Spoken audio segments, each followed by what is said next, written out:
আমাদের এই ইউনিভার্সিটির একটা সুনাম ছিল, আজকে তোমাদের এই কয়েকজন ছেলের জন্য ইউনিভার্সিটিটার বদনাম হয়ে যাচ্ছে। এই কি ব্যাপার? এই ছেলেটাকে আমি বকলাম, ছেলেটা আমল দিল না, চলে গেল। এই মেয়েটাকে? স্যার ও তোর কাজিন সিস্টার। কেমন আছো তুমি? ভালো। আমি ভালো নাই।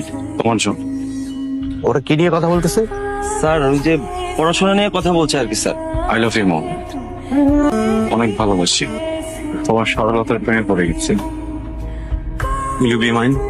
এই তুমি বলতেছো পড়াশোনার কথা বলতেছে, হাঁটু কেড়ে গেলে কিসের পড়াশোনা? স্যার মনে হয় বুঝে নাই তো, প্র্যাকটিক্যালি বুঝাই দিচ্ছে আর কি স্যার। আমি কি আবার তোমাকে আনকমফোর্টেবল করে দিলাম? It's okay, please. জোর করে তো ভালোবাসা পাওয়া যায় না, তাই না? ভালো থেকো। আসো। I love you too. মালটা